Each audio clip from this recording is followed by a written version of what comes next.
United States is one big reservation, and we are all in it.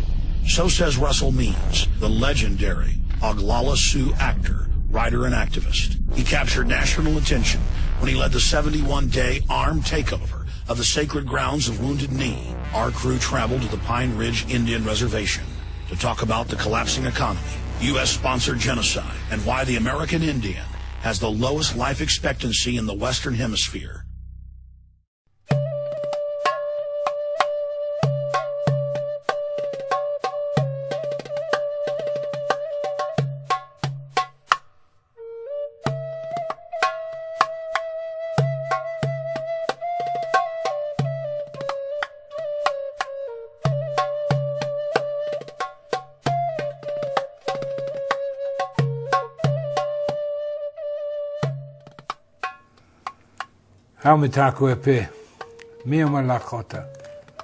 Hello, my relatives. What I have to say about myself is that I've been to prison, I've been a thief, I've been a doper, a dope dealer, and I've also gone to college. I'm an accountant and a computer programmer, as well as getting my doctorate in philosophy. I've been everywhere in the strata of white society. I've even hung around with multimillionaires when there were no billionaires. I am an Indian, American Indian. I prefer American Indian to anyone born in the Western Hemisphere is a Native American. I'm an Oglala Lakota from the Pine Ridge Sioux Indian Reservation, which is still designated in the Defense Department as prisoner of war camp number 44. You see, Indian people, we don't have any rights, any constitutional protections on the reservation whatsoever. No freedom of speech, no privacy. Well, you Americans are in the same boat.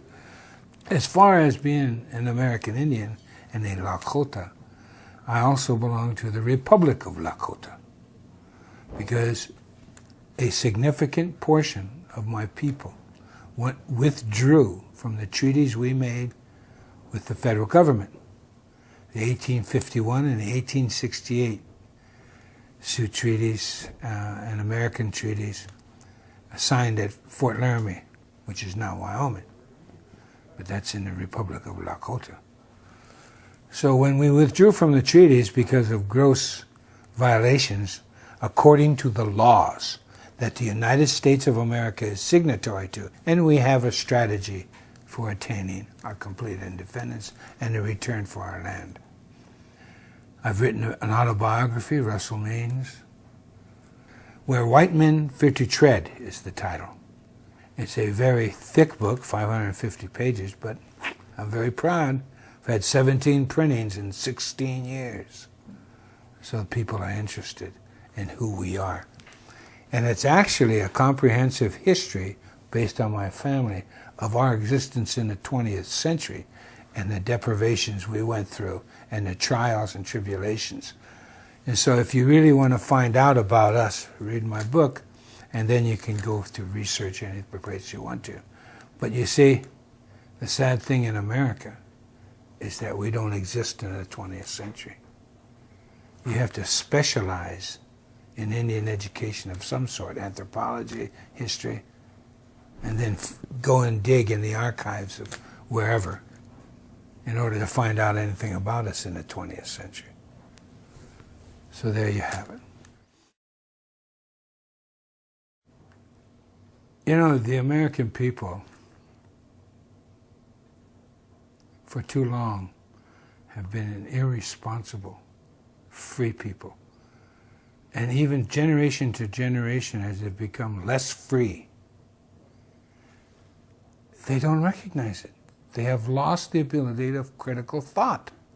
In order to regain critical thought, all you have to do is read your Constitution and then look at the laws that govern you, especially from the federal perspective. It's unconscionable to allow your freedoms to be taken away decade after decade after decade, year after year. And I'm very proud of this, by the way. My nation, the Lakota, were the first nation to militarily defeat the United States of America on the field of battle. And that resulted in the 1868 Sioux Treaty. Be that as it may, what has happened after they economically forced us into these prisoner of war camps by destroying our food supply and our right of passage in our own land, they confined us to these, and then they began practicing and perfecting their colonial tactics. What has happened is now America, because of the irresponsibility of your forebears and the irresponsibility of yourselves, you are now on one huge Indian reservation. All policies were bred and born and birthed on an Indian reservation, and then exported to the world, and now comes back on the backs of the American people. You have a near-perfect document.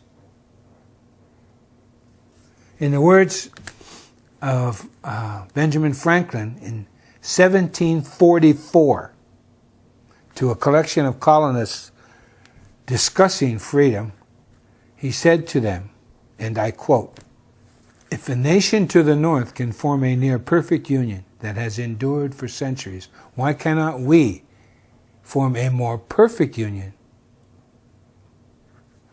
Unquote. So they're talking about the Iroquois Confederacy, and that's where the Constitution comes from. Because in 1988, on the eve of the 200-year anniversary of the Constitution, it was a unanimous thank you by the Congress of the United States. They sent in writing to the Six Nations Iroquois Confederacy, thanking them for their input into the Constitution and the formation of the United States of America. So you see, the Constitution is Indian law, and that's why I love it.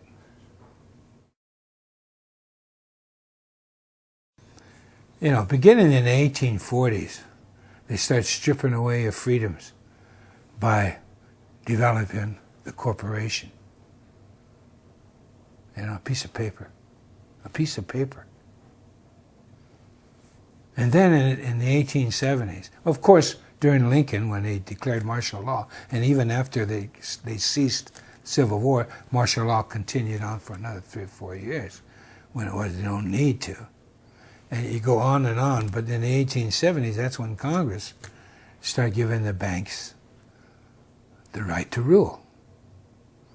And of course, you go on to 1913, and the beginning of the 20th century, that's when they officially gave away the power of our economy to the banks. You know? They can print the money for us. According to our Constitution, the people should never allow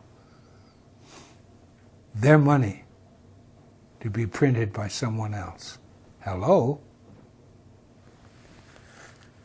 So the history of the Indian and the history of the American have now come full circle, and were intertwined in the dictatorial policies of those that control the monetary system of America. And they have done such a bad job of it that they're destroying themselves. It's ludicrous at best. What has happened in Indian policy, or I should say American policy now, is that because you don't have control of your money, the international community has refused to invest any more into the financial instruments of America because they know they're worthless, that the United States is too far in debt and cannot cover it. So consequently, they've refused to buy the bonds and the treasury notes, etc. At any rate, the Federal Reserve has been, for over a year, way over a year, been printing money when no one's buying the financial instruments of the United States. So what the Federal Reserve has been doing is buying those federal bonds and treasury notes and then printing more money. It's absolute suicide. And it's been proven from empire to empire that when you allow your human right, your individual rights to be usurped, that's when empire grows and could care less. I was growing up when this country, they started emptying this country. Around the 50s, the unions had become so powerful, they were about to form their own political party. They had shown during World War II how powerful they were in the vote for the presidency and the Congress. But they sat down with the bankers and the government around 1950, give or take a year, and they made a deal. The leaders of the unions made a deal with the leaders of America and sold out the unions. So when the people began to organize and gather and really have some power, it was negated. And it's been negated ever since. Ever since. You know, you have no privacy. None. You have no protections anymore.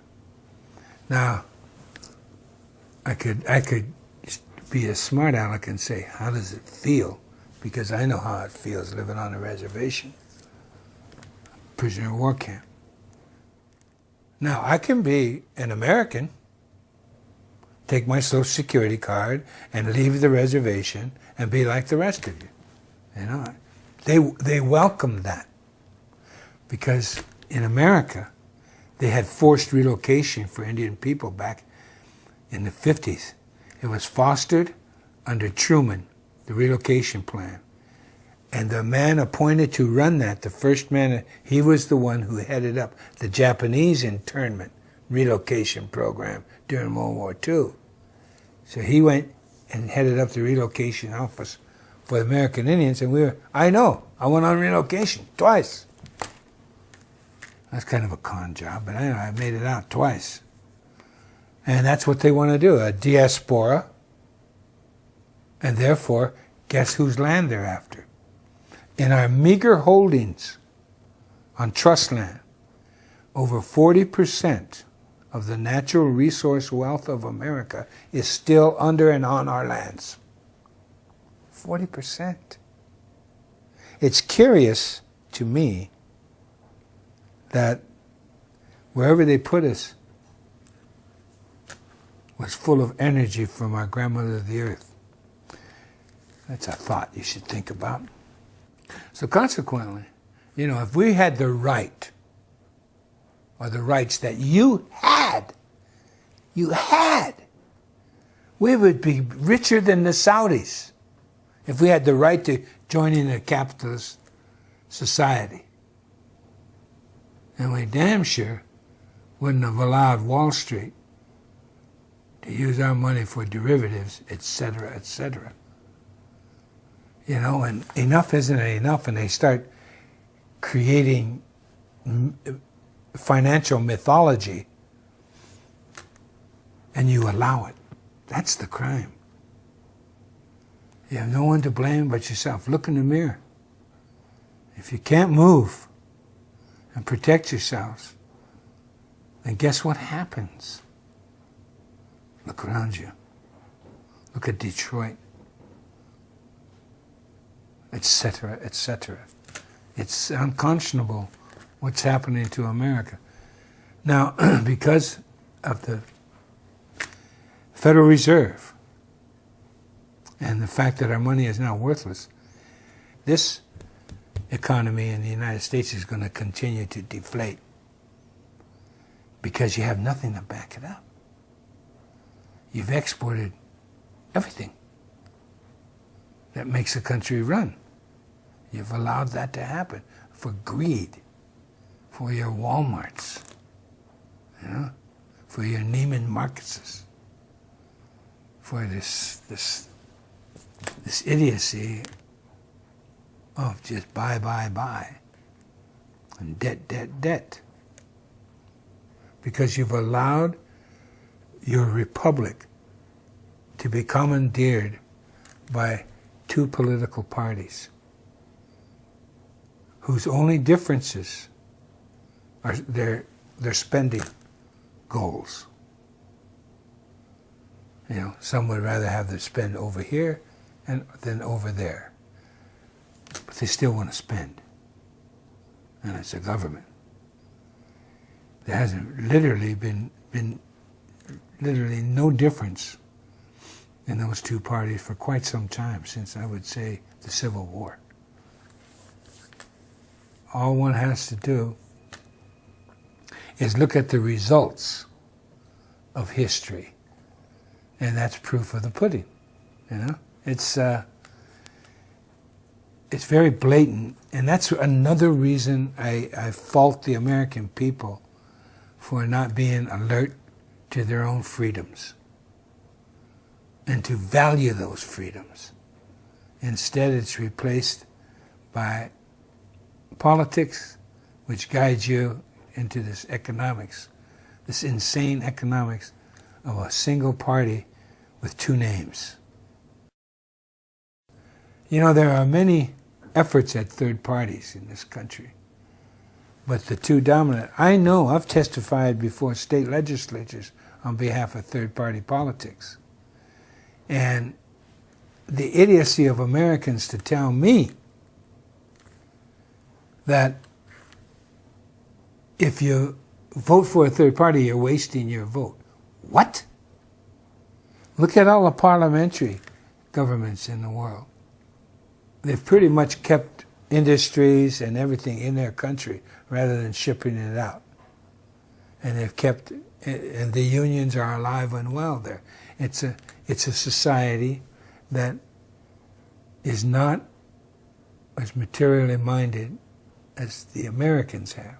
And I fault that with the reason we've become just so materially minded is because Americans don't have a culture. They left their cultures behind. And you see, culture is about values. Anyone says any different is a Democrat or a Republican. At any rate, culture, I find, is the necessary backbone for value. And if you have value, you have culture. I visited most of the countries in Europe, and they still had ironworks. They still had clothing industry, made their own shoes, etc., and they still do. They also have such a culture as they know how to live in cities. In America, we don't know how to live in cities. Getting back to the local. If we had local industries, then families wouldn't be broken up. In the Americas, I think of only one city that comes close to Europe, and that would be Toronto.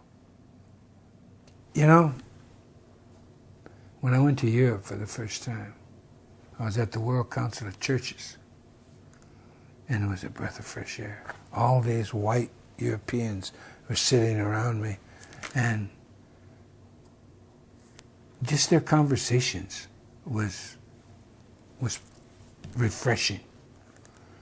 And I got a different look at what white people are all about. And it seemed to me immediately that these Europeans were a lot more responsible than Americans. It was immediate. Here's what it comes down to, mob rule. 50% plus one, and then the rest, the 49.9% left that disagree, have to follow the 50 plus 1%. It's idiotic. That is not freedom or an expression thereof. Look at the parliamentary, again I mentioned. The smallest party if it organizes right, can be heard. And they go to the capitals of Europe, and your voice is heard, and they build coalitions with it, and all of that kind of stuff. But the point being is your voice is heard. And they're not letting the Federal Reserve print their money. So consequently, all the lies you hear from the corporate media in the United States, you know, they give you Greece. And yet, England is far worse off than Greece. But they don't say anything. It's in America. I think in the think tank that I belong to, America is ranked the 3rd or 4th worst off country in the world, economically. Your leaders have forgotten all about you, so welcome to the reservation. You know, since patriarchy reared its ugly head a little over 6,000 years ago, everything that is structured in the patriarchal world is a pyramid. Everything. The religion, corporations, governments, everything's a pyramid structure. In order to get some sanity back into the world, you have to very simply go local. In the Republic of Lakota, here's the way we're going. And I'm looking at my ancestors who are responsible in part for the Constitution of the United States of America. Why not go to the source? So I look at my people, and there's such a thing as a clan system within the nation. It's made on blood, related bloodlines. And then there's such thing as sister clans, or you might call in-laws. What those two groups prevent is incest at every level of life. Prevents it. It also ensures unanimity. A decision cannot be made unless it is unanimous. In the Republic of Lakota, what we want to do in going local is to form neighborhoods. The neighborhoods can be 2 houses, 2 families. It can be 40 houses. It can be 400 houses.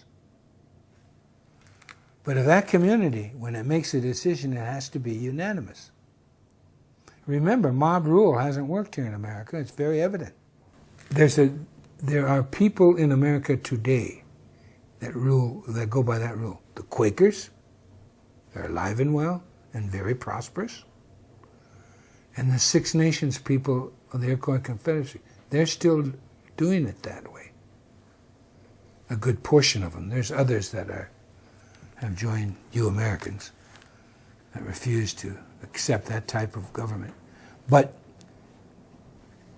if you take the time to be unanimous, to understand one another, so that you can forge a unanimous goal, it doesn't mean uniformity. It doesn't mean socialism. What it means is you agree to the end result, and you build the ladder needed for that end result. And you do it with patience. Patience is golden, people have said. And that's our simple way. So if you have a neighborhood that just 2 houses get along, that's fine. If you have a neighborhood with 20 houses that get along, that's fine. It doesn't matter the size. Size, bigger isn't better, as long as your neighborhood is unanimous. Now think about it. Just take a moment to really research that in your mind. What a concept, huh? To agree with everyone that is important to you, that are important to you. So, that's the goal of the Republic of Lakota. Control.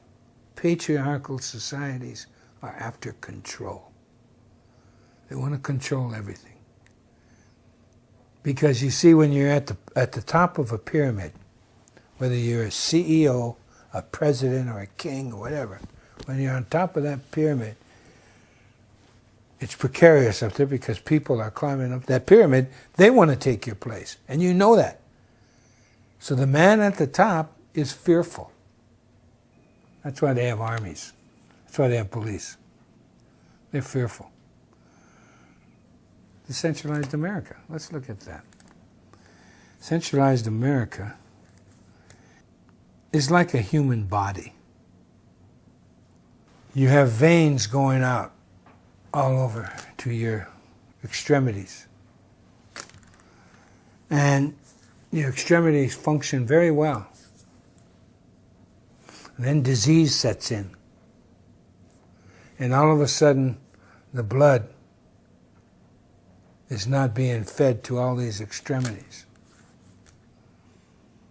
And the right and the proper nourishment to keep your body free is co-opted because, number one, you don't eat right, you don't exercise right, and you don't have a feeling of well-being, because the psychological is very important.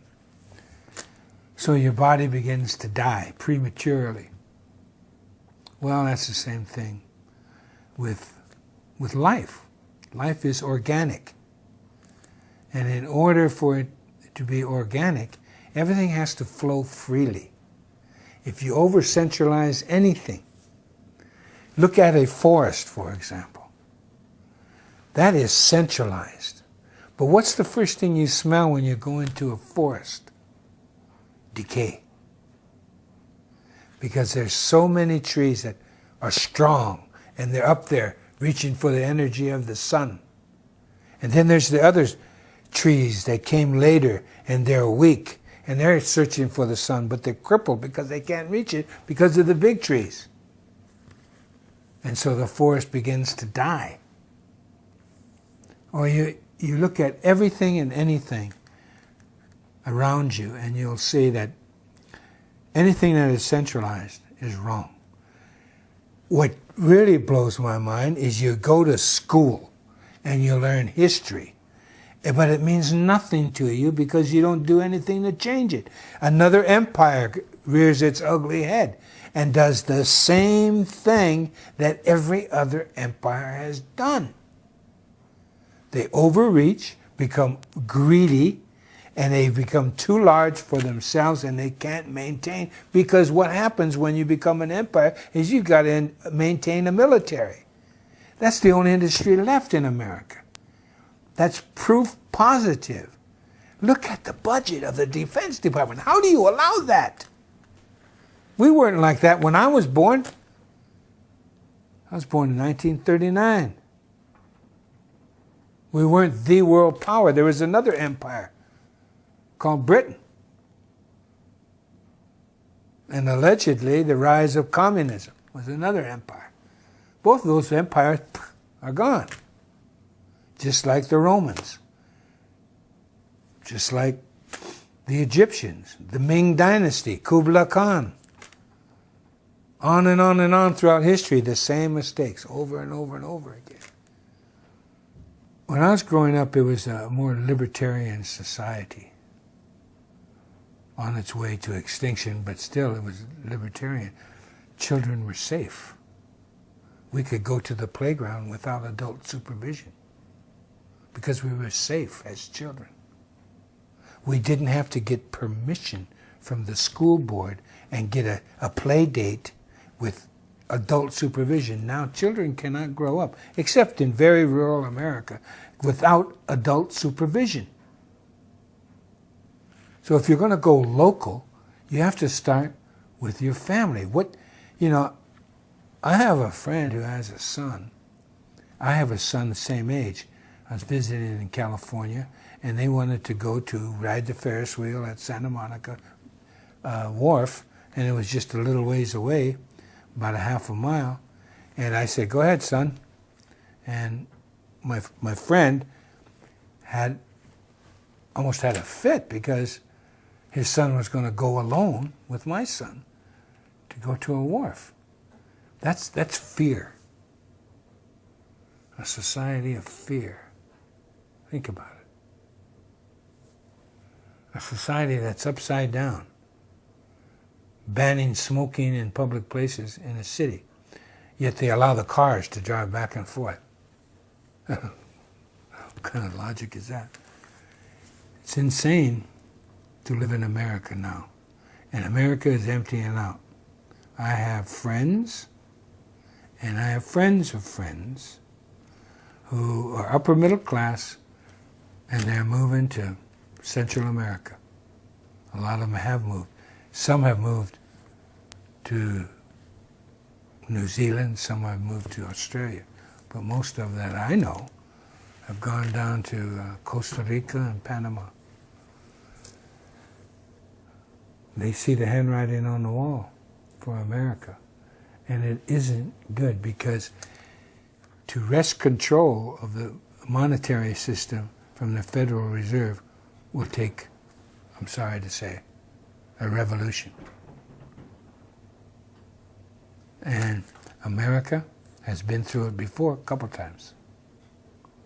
So, and 3 times actually, if you count the union movement, because they revolutionized the people. And whether you like unions or not, there was a time in America when the people, through unions, made their political mark on the ways of America. For instance, the union movement was responsible for the GI Bill, the greatest affirmative action program for white people in the history of America. It's information deprivation. That's what they're giving us, with the federal school system, no child left behind, and all of that, the dumbing down of America. That's Indian policy. That was born on a reservation in the boarding schools, man. How you dumb down a people in your mode of education. See, I'll give you an example of America as I was growing up. Again, more values here. With local control, you have more honesty. That's just a rule. Think about it. Local control engenders honesty. When I was growing up, I went through a school system in Northern California, and all of California's public education was considered the finest education in America. And this is in the 1940s and the early 50s. America was considered #1 in education in the world. So I have the benefit of coming from the best public school education system in the world. That's pretty good. Now, the United States of America is ranked 23rd. I know it's worse than it's ever been. It's ranked, in the world, you're ranked. And California is ranked 43rd in the nation in public education. Wow, what happened? What happened is you got saddled with Indian education. That's how they educated us. They dumbed you down. They're dumbing you down. So there's no value in education anymore. It's Indian education. And that's why I call America the largest reservation in the world. 24% of America, of people who are able to work, are unemployed. That's 24%. And that's being kind with that statistic. That's being kind. I grew up in America when there was no homeless. There were hobos. There were bums. I know I used to be a bum on Skid Row. But there are no homeless. And all of a sudden we got a homeless. And it's mostly white people. Uh-oh. That was your first wake-up call. Wait a minute, the homeless is almost all white. It was an issue. Homelessness was an issue. The value of America that I grew up there, they had values for a while because everything was local. The grocers, the small town grocers, they had to go to the truck, where the truck farms trucked in their groceries. You ate seasonal food. You bought fresh bread every day. Even the corporations would take back their bread, and you went to their special place downtown where it had day-old bread. Day-old bread. Now there's so many preservatives in the bread, it stays on the shelves of Walmart until it rots, or until it's bought. The point is, local control of economics is the only way the human being can live adequately. Because, as I said, it engenders honesty. It engenders communication, which brings about honesty. And that's the kind of America I grew up in. It wasn't completely fair, you know, but it was a hell of a lot more happier for me at any rate. I wouldn't change a thing in my life, especially my childhood. It was invaluable to who I am today. And it just saddens me to see America being despoiled by the ruling elite. Understand the patriarchal model of the pyramid, and you'll understand that as long as that pyramid exists, you're going to end up in the America you have now, and it's only going to get worse. That you, along with your parents, your grandparents, and their parents, sold our rights down the river, man. We have a duty, and you better get real. My duty is to my own people, my local area. And that's why I have the Republic of Lakota. Because I tried to force the United States of America to live up to its own laws, and I couldn't do it. And the American Indian movement couldn't do it. And all we wanted, we were constitutionalists. It's not a hopeful time unless you grab a hold of the Constitution. It's not too late. It is not too late.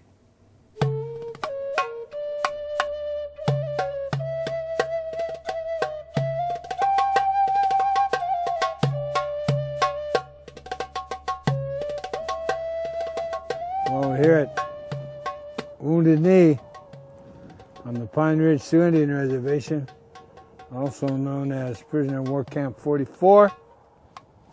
And here's the mass grave of the people who were massacred here at Wounded Knee in 1890. The massacre, of course, is well known among all American Indian people, especially of the United States of America, as the signature event of Indian history with the government of the United States.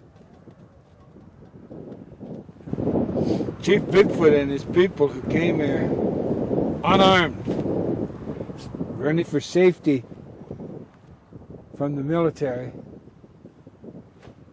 but they were stopped by the 7th Cavalry. The day before Christmas, they were brought down here. They were brought in from over those hills there, and they were camped along. This was a creek then. It's all dried up now, but they put a Hotchkiss gun up there on that hill. You know, the Hotchkiss guns fired rounds about like a .50 caliber. They put them up on the hills over there and up over here. See, then there were no trees, just brush. And they put a Hotchkiss gun right here. And when the order came, they massacred men, women, and children. Over 300. Then after they mowed most of them down, then the cavalry rode in with their sabers and their pistols, finished the job of the women and children and old people down in those ravines and down by the creek. And it was indiscriminate. They used sabers on babies and women. They loved to come along and hack. It was pretty gruesome. Pretty gruesome. Of course, we got the eyewitness stories in detail from the survivors. Bigfoot, ironically, was running to keep his people safe from the cavalry, and they were all killed instead. This ground is consecrated with our blood.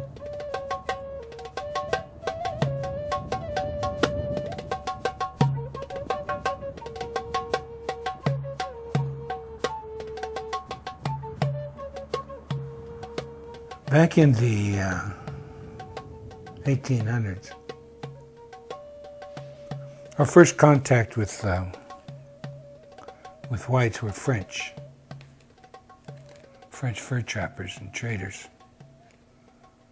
And then a few Scotsmen came in and others and established trading posts in different areas of our country. That was okay. We got along with everybody. There's room. This is a vast land. There's room for everyone, we thought. And then, to short circuit that, we met government officials prior to our war. But then they found gold in Montana. So the shortcut was right across our land.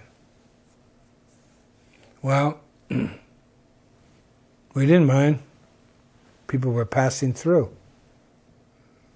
Good, There was only one instance of an Indian attack on a wagon train. And all they did was run off the oxen.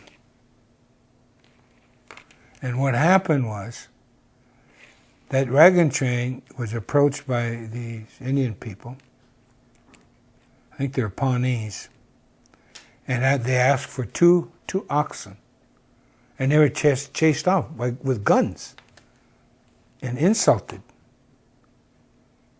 And so the Pawnees said, all right, you wouldn't pay the toll. We're going to take all your oxen. And they did. That's the only recorded instance of any confrontation between Indians and wagon trains. But the mythology says otherwise. But then the army, at the insistence of itself, started building forts along what was called the Bozeman Trail. That was the trail to the goldfields. Well, that's going too far. That was contrary to what the United States of America had already promised, and it was contrary to, it disturbed our land. And they didn't have ownership.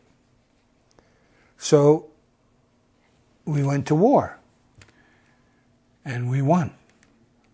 The result was the 1868 Fort Laramie Treaty, and the United States agreed to all our demands, every one of them, and left. They got as far as Chicago, and then they changed some of the treaty. They kind of took about 1/3 of our land away. All of what was in now the state of Nebraska. They cut that because Nebraska was about to become a state. So they They cut that portion off in Chicago, went on to Washington, D.C. The treaty was ratified by the Senate and proclaimed by the president, the then president. So these unruly Sioux people, these Sioux Indians, we got to do something about them. So they embarked on the war of attrition on our food source. And here's a staggering statistic that is fact, anthropological and historical fact. At the coming of the white man to the Great Plains, there were estimated approximately 60 million buffalo, a southern herd and a northern herd, that grazed the Serengeti of the North America, which is the Plains states into Canada. That whole area was a vast migration of natural animals. 60 million buffalo. 60 years later, this was at the beginning of the 1800s. 60 years later, there were 200 and some odd left. That's 1 million a year killed. That kind of devastation is unknown anywhere else in the world. And that's one of the legacies of the United States of America. And that's what got the Plains Indians to acquiesce. Not just the buffalo, but all that migration that represented a food source, a shelter factory for hides and clothing and medicine. I mean, real medicine. All of that slaughtered. Because along with the 60 million buffalo and millions of antelope, millions of deer, millions of all types of birds in our gardens, unbeknownst to almost everybody except the experts, the anthros and the archies and the hissies, you know, the Plains Indians planted food. We had farms. We had gardens.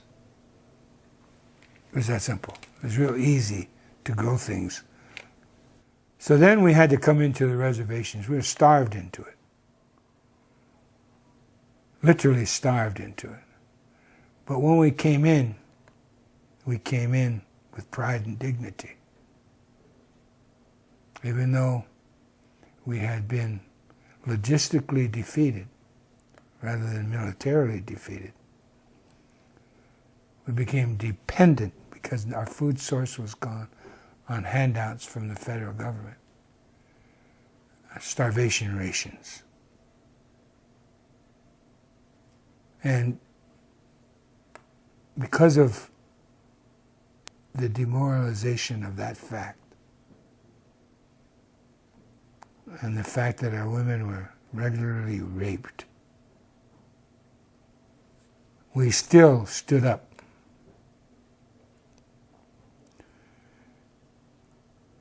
But then the last of the leaders started to come in because they really had no place to go or nothing to eat. Sitting Bull came in with most of his people. Some of his people refused to come in. They still live in where they stopped, Fort Totten Reservation, and up in Canada, at Sioux Valley, and on into northern Alberta. But we came in, and so they herded us up, and the 7th Cavalry, which had been defeated in 1876, at Custer's sensitivity training session, the United States and its military forces hold immense grudges. You said what happened at Fallujah. They started assassinating the leadership, first Sitting Bull, then Crazy Horse. The last to come in to the reservations and give up their arms. Well, there was a Indian leader who was euphemistically called Bigfoot in English. He had his people. Well, the leaders were being, to his mind, systematically assassinated. He headed south with his band of people to come to Pine Ridge and come under the protection of Red Cloud, another leader who defeated the United States Army in 1868. And he got the Fort Laramie Treaty. He was stopped. They had no weapons, because on the reservation, they took away your weapons. It's just like going to prison. They take away your weapons. So we didn't have bows and arrows, I don't think. We had knives. But at any rate, they were stopped right up here on top of the hill from my ranch. And there's a sign up there, on the way to Wounded Knee. They were stopped up there, they were searched and all of that kind of stuff, disarmed of everything, and then forced to come down. This is the 7th Cavalry, who still were mad about what happened to them before, even though they deserved it, more so, in fact. Their story, and the Army has to claim this, otherwise they're liable. We're the people who defeated militarily the United States of America, who had built up a string of forts through 3 states. And we burnt every one of those. He gave them up because we militarily defeated them. Now we're in this bowl, Wounded Knee Bowl, surrounded by the armed might of the United States of America, and we're going to pull out one gun with our women and children and fire a shot. That's what they claim. And people believe it because we're Indians and we don't have a brain. Unlike Americans who have brains but don't use them. They slaughter us, men, women, and children. And then the blizzard hits and they bury. After the blizzard goes by, all the bodies are frozen. And that infamous picture of Chief Bigfoot frozen in a horrible way, his body. Then they stack us up. This is before the Nazis and the concentration camps.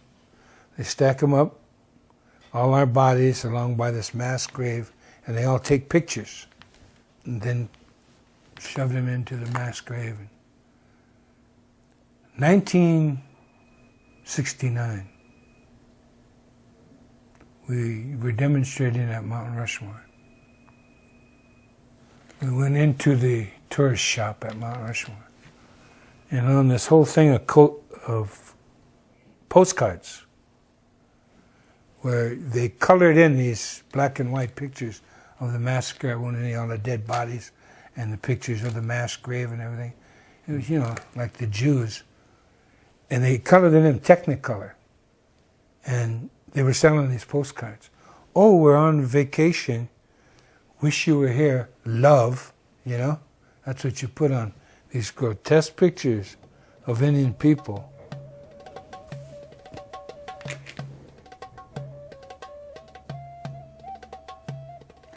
We tore up that shop and we took over Mount Rushmore. Stayed there for a year.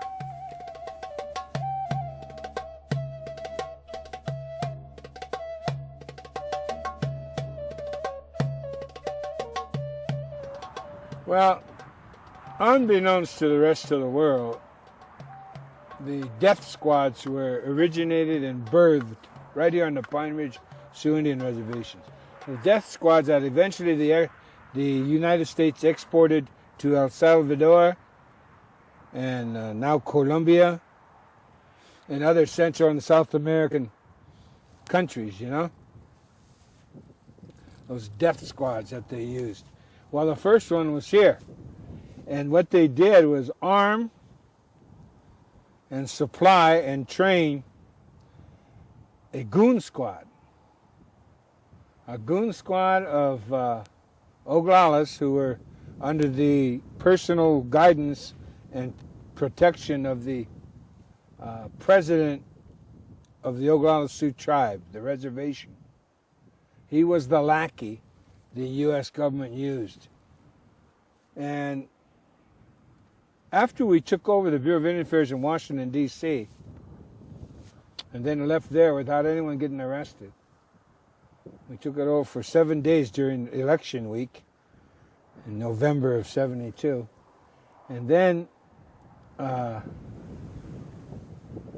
we came back here, and they thought AIM was going to attack the Bureau of Indian Affairs here.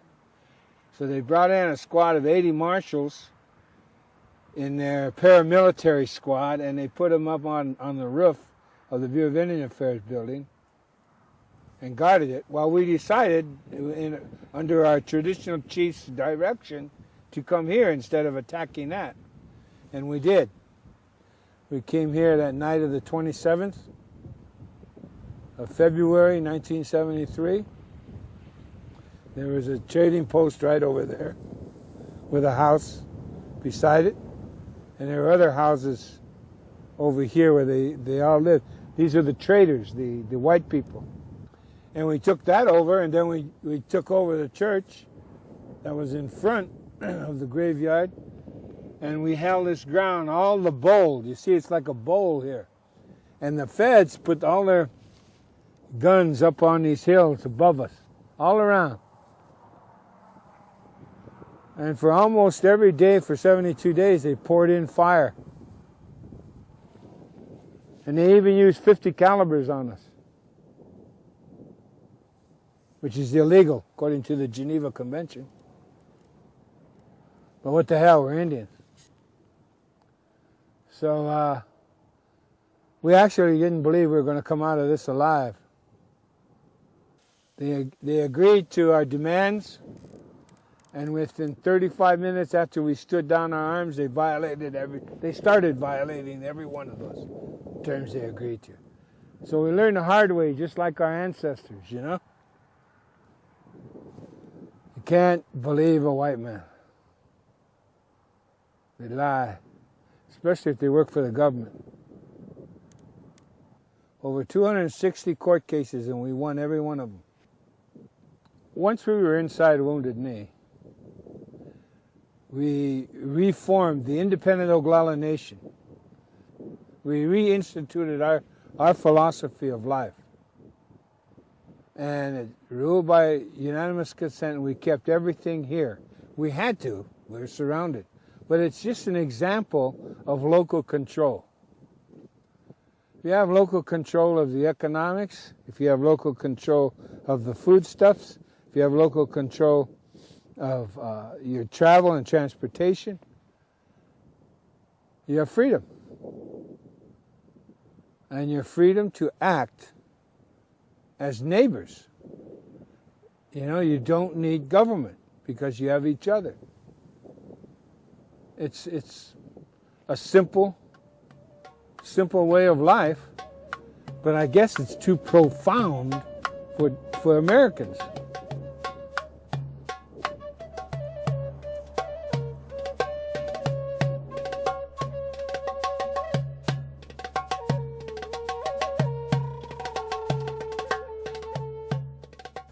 So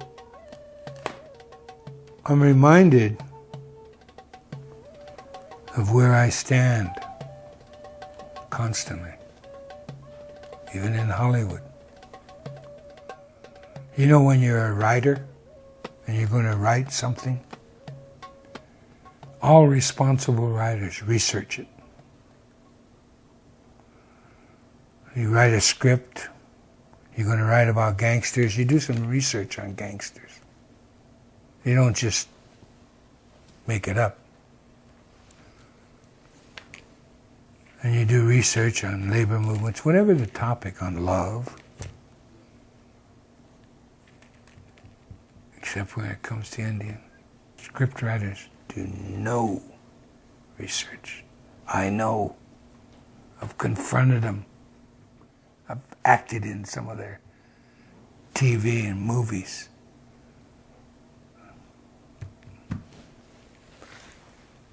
So I know where my people stand in America, you know? But this is my land. I love it. and it's governed by Indian law. Ironically, isn't that beautiful? That's beautiful in my eyes. So I love this land, and I'm sad to see it's my duty as a Lakota to welcome human beings. So that's why I fight for this country. That's why I fight for the Constitution. That's because I see too many wounded knees. The Branch Davidians, it's a white man's wounded knee. You know? When Clinton, a Democrat, attacked his own people and slaughtered them. Wow. Never stops, does it? And then they're demonized. And you know what they went to prison for? Those that survived that Holocaust? Illegal possession of firearms. The reason for sterilization is that usually is visited upon tribal people. People who still lean towards matriarchy. People who are organized in a socio-economic way of life that is counter to the existing paradigm. And those are the people they pick on to sterilize. You know, at the same time in America, when in a 4-year period, they sterilized 42% of our women, American Indian women. At that same time, they sterilized 35 or 36% of the Puerto Rican women in Puerto Rico.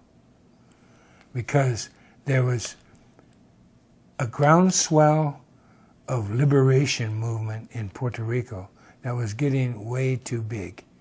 And I guess one of the methods they employed to stop that, besides prison and deprivation of your individual rights, they sterilized Puerto Rican women at the same rate, almost the same rate, during the same time period. And you know, that was never really brought forth, except by us Indians. We're the ones who found it out. But that's my answer to the fact that the dominant society is fearful, and always has been, of matriarchal indigenous groups. And those are the ones they always want to control the population. And you go around the world, the Ainu north of Japan, the original indigenous people of Japan, driven to the northern islands. The Sami people of Scandinavia, commonly referred to as Laplanders. And you just go on, the indigenous people of Africa, the massive sterilization down there, the massive slavery, my God. It all started with the Arabs, you know, when they started enslaving Africans way back when. So it's continuous attack on indigenous people the world over.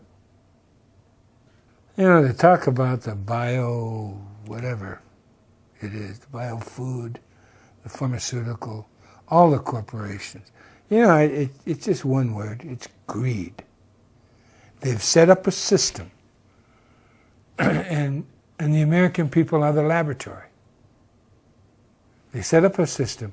What's the best way for our industry to profit? Well, we got to have sick people. They go to the scientific community in league with the government to okay all of these drugs that can kill you. What's unbelievable is they advertise these drugs as lethal, and people still buy them. Huh? That, along with the Social Security, I mean, what are our Americans? Man, What happened to their brains? Well, I know it's the educational process is a lot large, but I think these foods, I'm convinced that an entire people that do not want to say anything about defending their rights, that don't do anything to stop the continual deprivation of their individual freedoms, it has to be also in the food and in the medicines, along with everything else, because nobody's that stupid. To see these TV commercials on supposed medicines that they tell you is lethal. Well, you know, if your liver goes bad, immediately call your doctor, whatever they say on there, you know. It's unbelievable the situation Americans have allowed themselves to be put in, and they still do nothing. They still do nothing.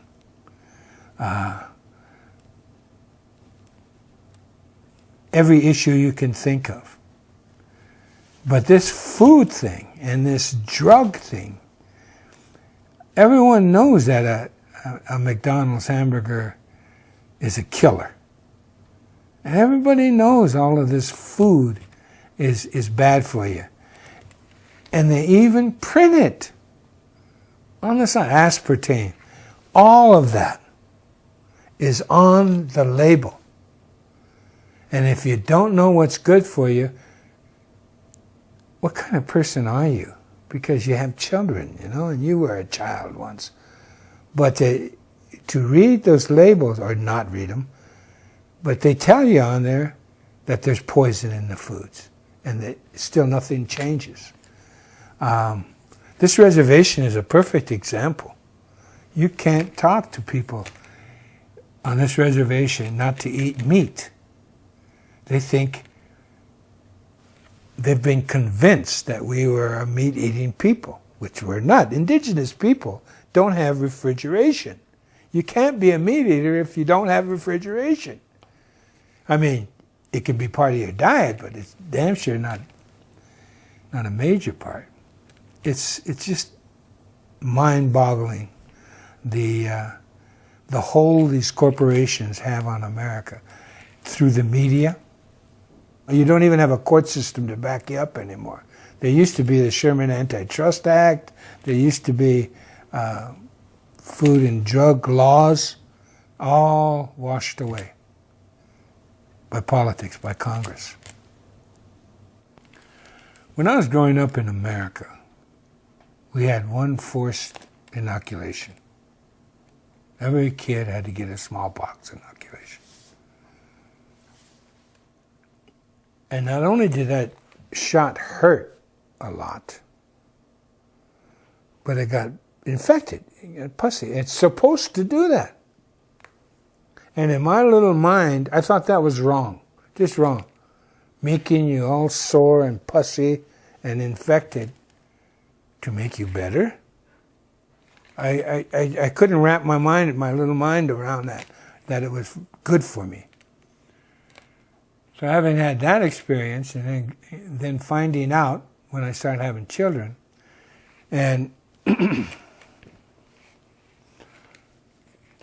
I'm 72 winters old, and I have children that are now half a century old, and and young all the way down to 19.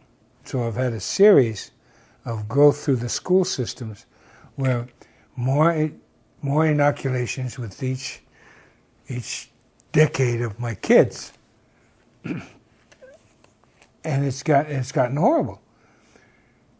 When my last two, they were born in 85 and the next one in 91. When they were born and became school age, I didn't want them getting inoculated.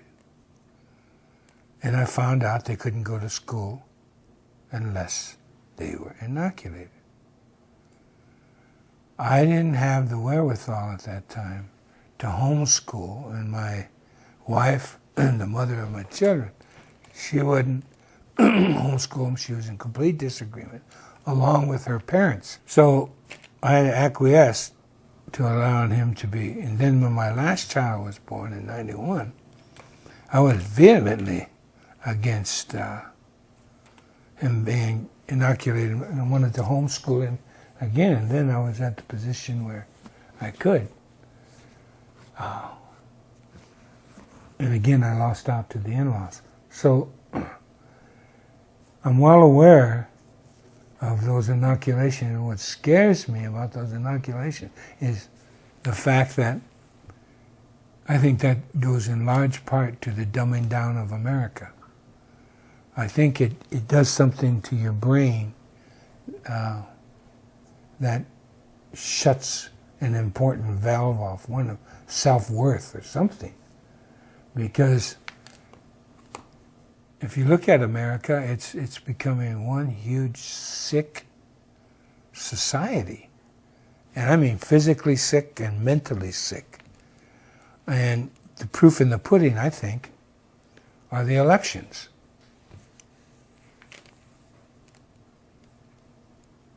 It's just unbelievable that they have no choice and they don't realize it. You know, what gets me is that the gall of Obama going around campaigning for, of course, other Democrats. But what was he campaigning on? He promised change, and he didn't change a damn thing. You know, it's more lies upon more lies, and the American people don't wake up.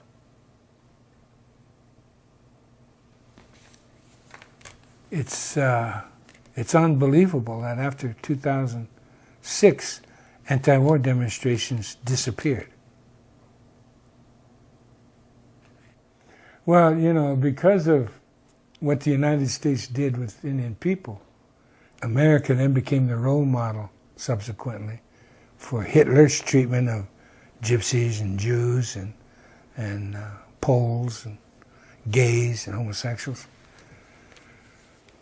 And then South Africa adopted the reservation system and apartheid because of the example of the United States. This is all written history because Hitler wrote about it when he was still in Austria. So that the United States of America knows how to treat the lesser human being. I forget how he put it, with the human beings that do not deserve equitable treatment. So, unfortunately for the other peoples that suffer, America was the role model for concentration camps. I know the Japanese did it, and you know the Japanese were not treating American soldiers or any prisoners badly until the United States, and this is a little known fact, the United States started sending the Japanese to concentration camps in western United States. So that too is factor. It's not an unknown tactic about the scorched earth policy. I mean, that was done throughout empires.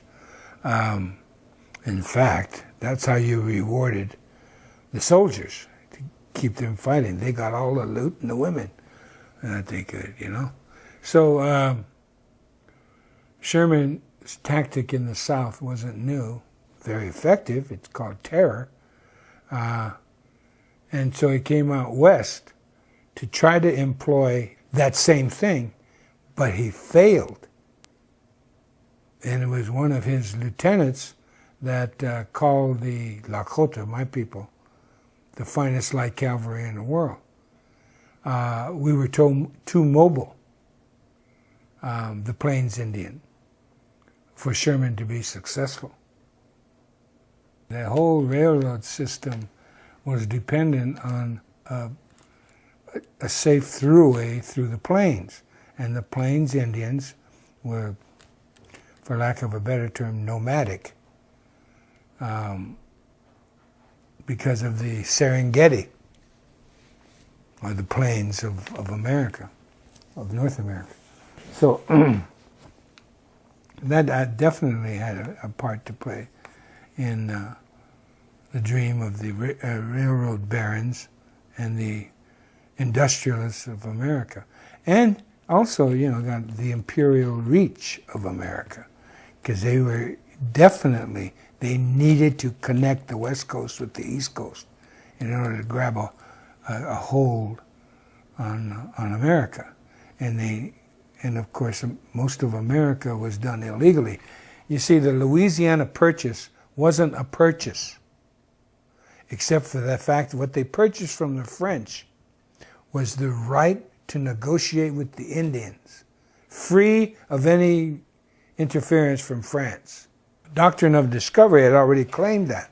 So according to the Catholic Church and all international law, they own the Louisiana Purchase. But all they sold to the United States of America was New Orleans, and then some of Louisiana, most of that Delta. But then the rest of the Louisiana Purchase was their right to negotiate in fair and equitable treatment with the Indians of that purchase. So them claiming the Louisiana Purchase as a land grab, it was a land grab, you know, illegal land grab. They never bought Alaska from Russia. They bought the 5 ports, trading ports. That's what the United States bought. That's why it was necessary for them, as the Alaskans got educated and said, hey, you don't own this land. So they passed the Alaskan Native Land Claim Settlement. Because it's the natives up there, the Indians, the Inupiats, and the Aleuts. So they owned Alaska. So in the 1970s, I think 72 or whenever they passed the Alaska Native Alaska, that was to finally own, the United States finally own legal title. And that's contested to Alaska. The Imperial March of America, you know, it was Thomas Jefferson who said America should reach the entire Western Hemisphere, and failing that, at least to the Isthmus of Panama. The thing about George Orwell is that he wrote a book to be entitled 1948, and it's supposed to be factual. He immediately saw what the net result of television was going to be and become. So he wrote a book, 1948, about the massive control television would put upon the American people. Well, his publisher said, look, this book will never sell. You've got to fictionalize it and create another title. So he inverted it to 1984, and he wrote his book, as we all know, 1984. Well, television became that, and a good training ground for the subsequent generations to be to have the attention span, you know, of a gnat. And so now you've got, it's amazing to me. Big is better, and I've watched society go from widescreen movie things to widescreen TV. Except the younger generation doesn't pay that much attention to TV anymore. They're going small. Now, it's unbelievable to me that society now watching movies on a telephone and playing games on these little devices with a small screen, when all the time in America, big is better. Wow, what a transformation. But nevertheless, it's even more so now.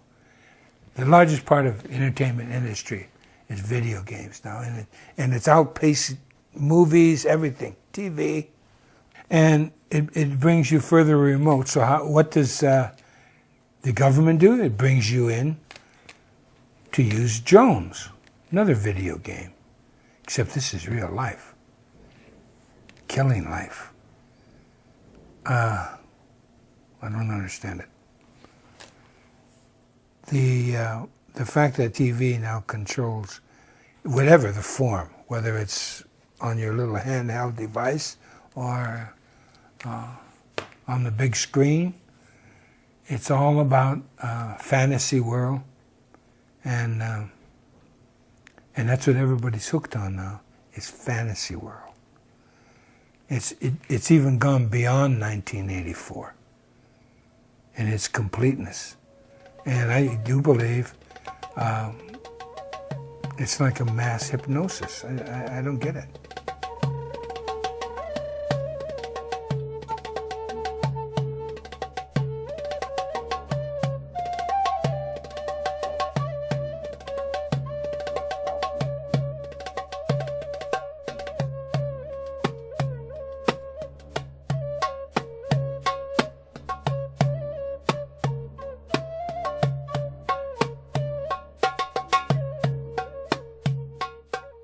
You know, what the patriarch doesn't understand is natural law. Natural law is what you go by. In order to conduct your life as a human being, you have to learn what's around you. That's natural law. Learn about the trees. Why do the leaves fall?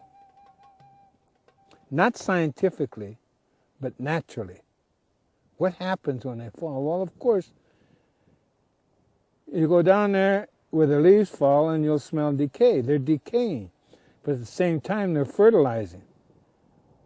And if you watch the land, you'll see all this plant life. But the poison plants have no friends. Look at all the friends here. They all coexist with one another. With the bees, with the birds, with the worms, with the snakes, the gophers, prairie dogs, everything. The elk, the antelope, the grasses, the bushes, all coexist to help one another. You get to a poisonous plant, and it has no friends. It's bare all around the poisonous plant. So that's natural law. So you can blend in with anything and everything that is around you if you're friendly and you share and you sacrifice. You're willing to sacrifice. That's what you can learn from just plant life. And if you're a poisonous person, you're not going to have any friends. Period. So why be that person? Natural law. The air, the wind. You know, we had we still have 52 names for clouds. In this part of the world, there's 52 different kinds of clouds that come. If you know the names of those clouds, then you know your way.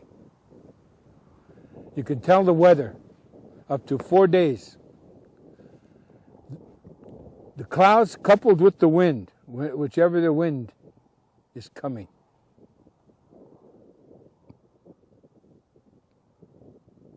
That's natural law. What also is natural law is that everything that is round is sacred. Everything that is sacred is round. The raindrops, the leaves, you and I, all life is round.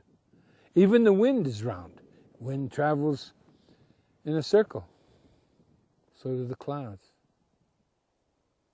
The sun and the moon and the stars are all round. So that's a lesson right there. Natural law. You watch an animal and you realize, there are no predators. There's only natural law. And we, human beings, we don't want to be eaten. It's that simple. That's natural law. We don't want to be eaten. So every bit of what life can teach us we incorporate for our own survival. For instance, watching the coyotes. Coyotes hunt in pairs, man and wife. When they select out a buffalo, for instance, they don't chase the buffalo.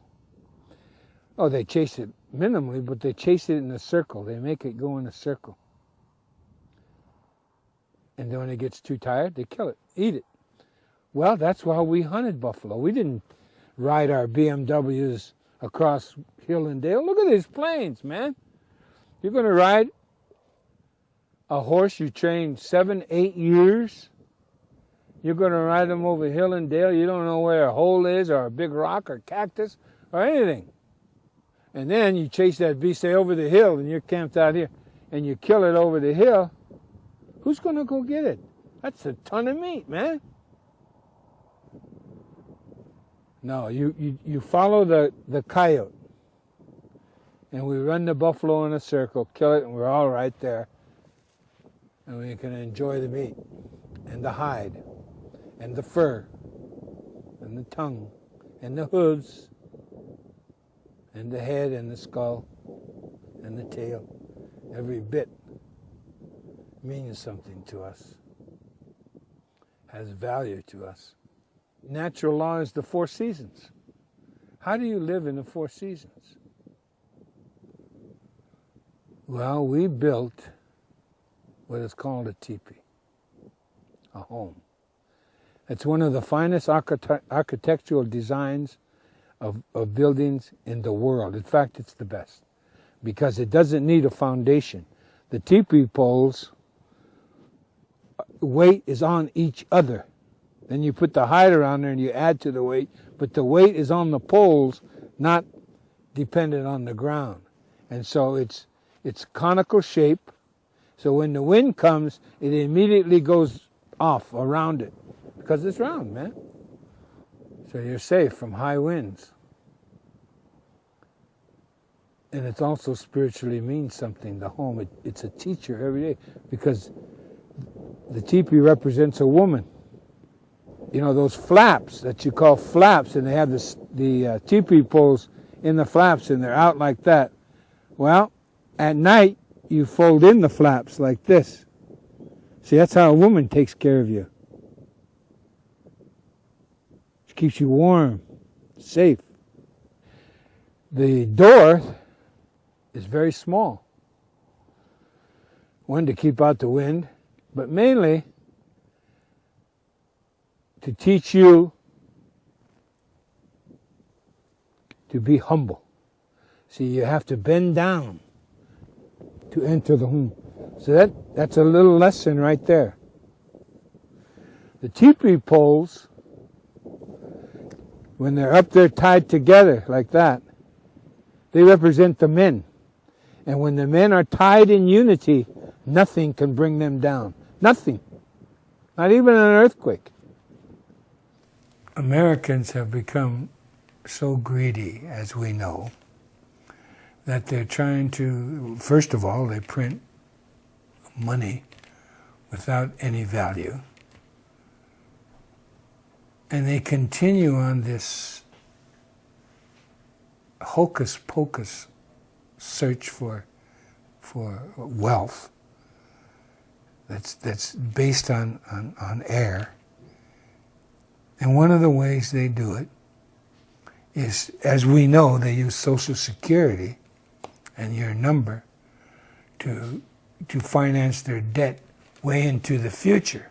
So that's why it's mandated that every person born in the United States of America has to have a Social Security number, you know, even before their name is registered. So, because they're going to be indebted for the future debt that this society has incurred. The United States and its various agencies, the governments even, are using people to raise money and trade. As we know from the Social Security system, that everyone born and has to have a Social Security number, or you can't get anything. In fact, your parents can even go to jail if they don't get a U.S. Social Security number. Now with the Indians, not only do we have a Social Security number for that area of indebtedness, but our reservation and all its value, including the people on it, not only are we indebted on the Social Security number bit, but we're also featuring the state attorney general of the state of South Dakota and all the other states that have Indian reservations. They trade that reservation and the value of that reservation and the value of its people, the value of its air, the value of its carbon emissions are traded on Wall Street, and through Dun & Bradstreet. It's listed. This value is put into financial instruments that are packaged and repackaged, just like the real estate fiasco. So we haven't even hit on all the swindles that Wall Street is visiting upon the people of America. You're nothing but a bunch of coupons for the United States government and the people who run it. That's it. American people, you're a commodity, and you don't deserve anything else. And they're going to make sure you continue to be a commodity as long as the empire exists, as long as you allow the Constitution to be raped.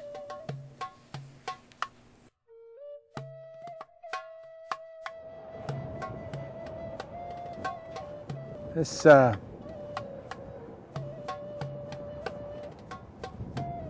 land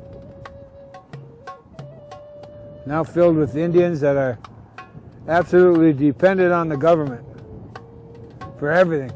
For everything. At any rate, you depend on the government, and what you'll end up with is poverty and a lot of paper. Because everything you do, the government requires a lot of paper. You have to fill out a lot of forms.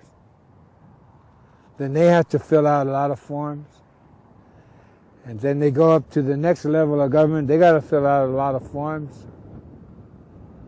And by the time it gets to where it's supposed to go, nothing happens. We have government health here.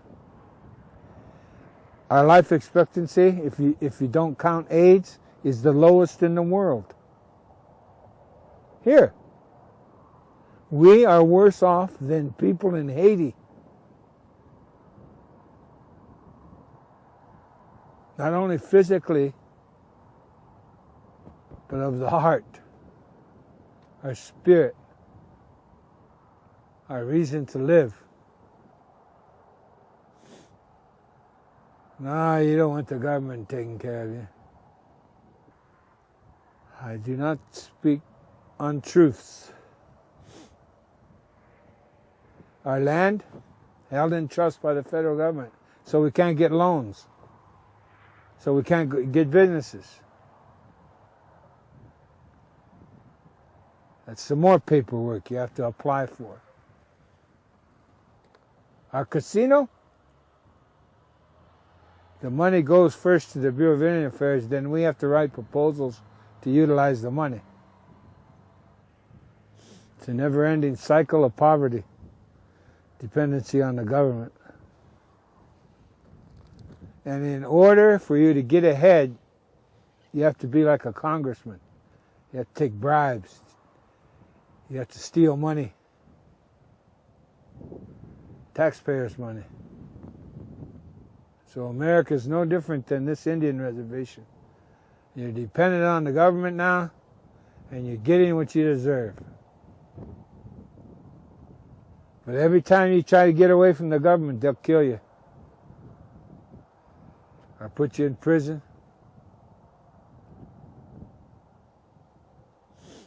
Or let you become an American.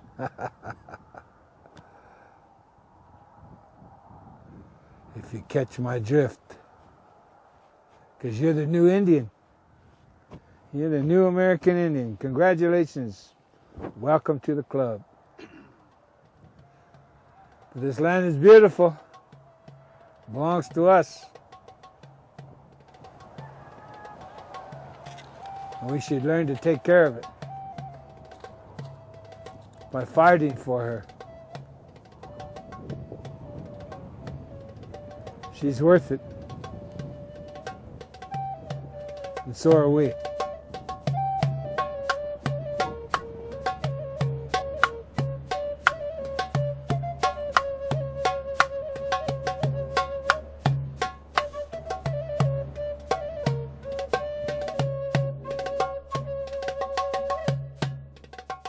Visit Infowars.com and PrisonPlanet.com. When you're on the site, you can also tune in 24 hours a day to my daily radio broadcast. There's also a free iPhone app to listen to the syndicated radio show when and where you want.